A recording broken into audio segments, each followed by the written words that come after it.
social interaction in everyday life and groups and organizations. Now, I love the social interaction in everyday life because obviously it applies to us in everyday life. Okay, so you'll go over social structure, what the difference is between social interaction and social structure. Social interaction, how people act with each other.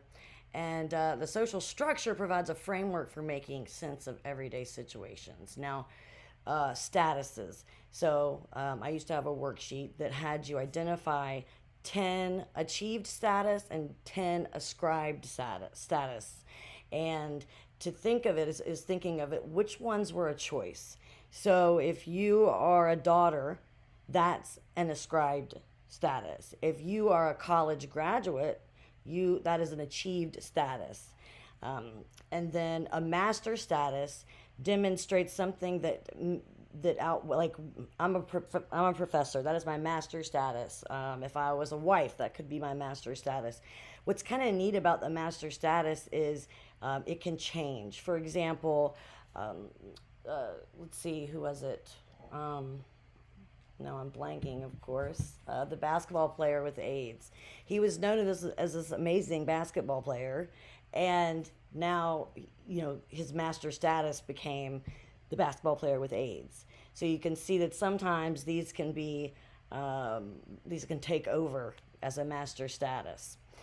Okay, so you have role set, global perspective, role conflict, role strain, role exit. So I really like these because a lot of you deal with role strain, like being say again, like a daughter, being a college student, all these roles that you take up. Now, one of the interesting ones in my aging class is the reverse role of the parent and the child then taking care of the adult parent. So that is this role conflict and a role strain.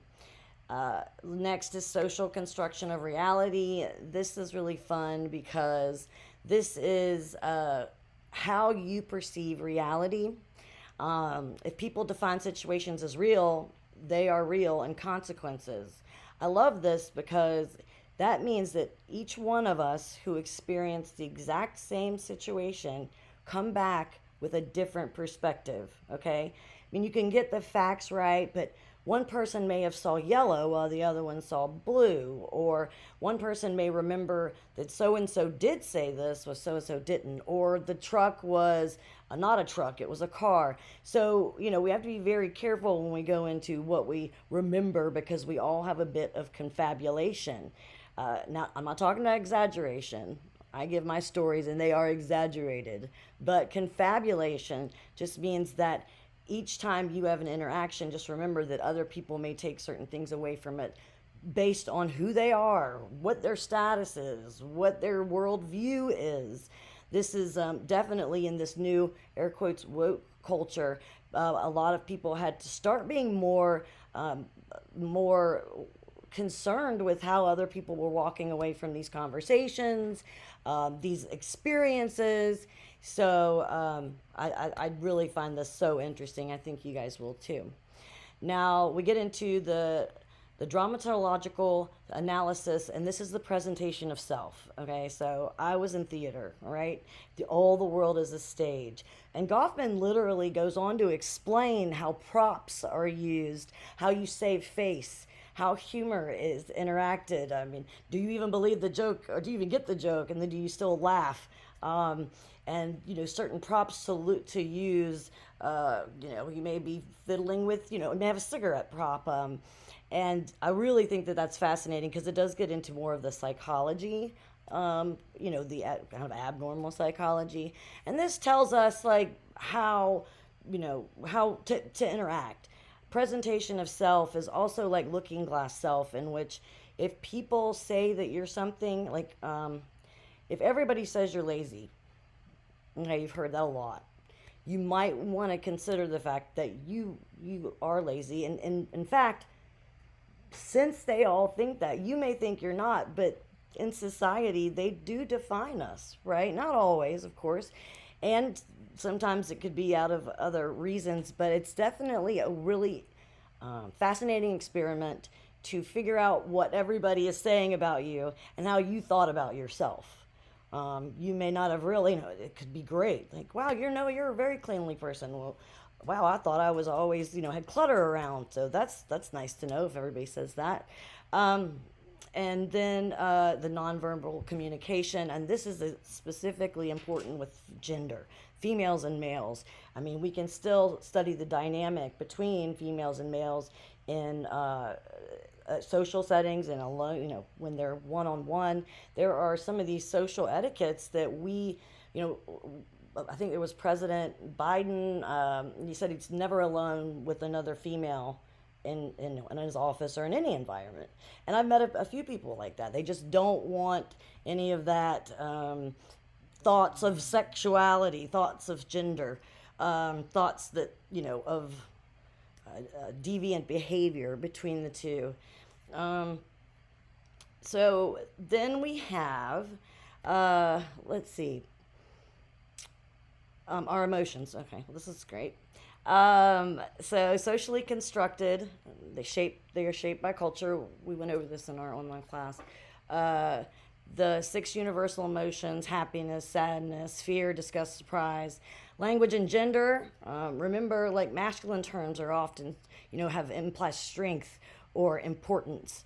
And when humor arises from contrasting realities. It can express opinions, relieve tension, or critique others, and sensitive to cultural and political context. Once again, if you don't get the joke, or maybe the joke isn't, you don't find it funny, maybe you're on the outside. Sometimes we just go along with it. Now we get into groups, and this is how the social interaction happens in the groups and why it happens. So, first I want to talk about the definition and primary and secondary groups.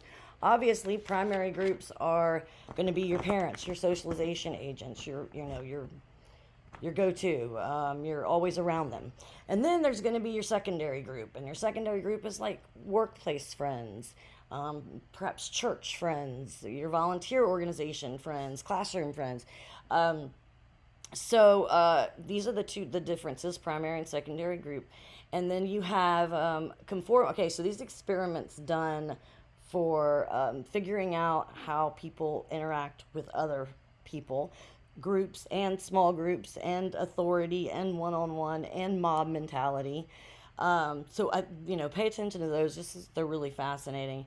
In the conformity and obedience, Ash did an experiment where he had a few actors, and then he had some participants who had no idea. Okay, and they think that everybody's volunteering, and so when they held up a card, they're like, just tell us what's on the card, and the actors said line. Now, those who weren't acting, the volunteers, knew that it wasn't a line on the card, but gave into that pressure because they weren't going to speak up against, what maybe they weren't seeing it right. It's self-doubt, right? So this explains our conformity. The Milgram experiment. Oh, this is a good one. Obedience. So this is the experiment where they had a man who played a doctor, so he's in a white coat, and he asks the volunteer to, whenever the person on the other side who they can't see gets the question wrong, they're to push a button, and it's gonna shock them, electric shock them. So what we discovered was, because of that authority figure saying shock them, a majority of people did, and then the person on the other end was just an actor, but they would yell. And so this was also brought up in the Holocaust court, the Holocaust studies, the Holocaust, what was it, the Holocaust explanations of why people would be Nazis. Because saying that, authoritarian, we would all say to each other, we would never be able to just kill innocent people. Well, the argument was, if someone of authority is telling you to do it, that your brain listens to the obedience. It's part of the obedience. And then we have our Janice, who does the group think, and that's pretty much just the mob mentality. For example, like I love this one. If everybody's running, all of a sudden, you start running. You don't know why you're running, but everybody's running. So, okay. that's not necessarily the mob mentality, but we've seen cases of the mob mentality where I think someone on a plane ended up being attacked because one person said they had a gun, and then everybody, kind of went in and beat that person almost to death. So we have to remember that the groups can be extremely positive and powerful, amazing spectacles, but get the mob mentality, get this false reality from a very strong, leader of the group. It can be deadly. Okay. Um, and then we go on to explain formal organizations. And a lot of this has to do with how the government works, how the economy works. Oligarchy is just the main, very few people at the top, and, the rest of the people, maybe employment or political parties or just the population. So you have very few people making decisions for a lot of people. And you'll also read about COVID and how that disrupted kind of um, our structure that we had. And so that structure led us to interactions. And then with COVID, everyone staying home, this caused a lack of social interaction, and obviously had an impact on our economic system, the political system. Even people didn't want to go out and vote. People didn't want to go out at all. And so that's something you further discuss with groups and organizations. So I'm going to quickly go over the screen and what all's do this module. And obviously reading 4 and 6 are your chapters. Refer to the detailed notes. Watch these videos, okay? The video of Jeannie is so influential and profound. You're going to think it's fake. I mean, a girl found at 12 years old in a basement where she'd never seen the light of day, never interacted with anyone, and she was animal-like. She didn't stand up straight. She couldn't make eye contact. These are all things that we learn growing up, being, interacting with other human beings.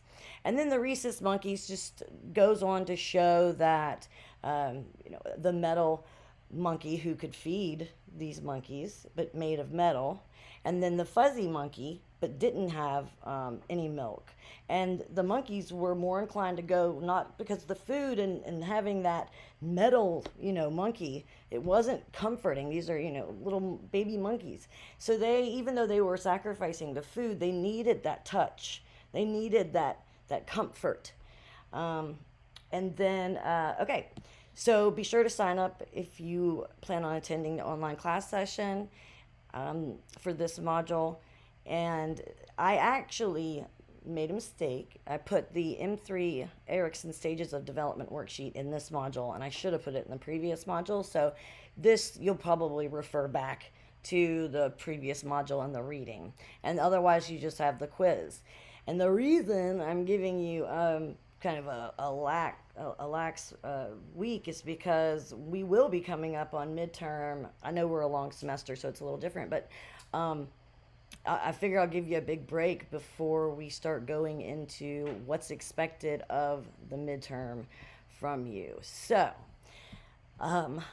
good luck. I hope you enjoy this module, and I'll see you when you submit your assignments. Thanks.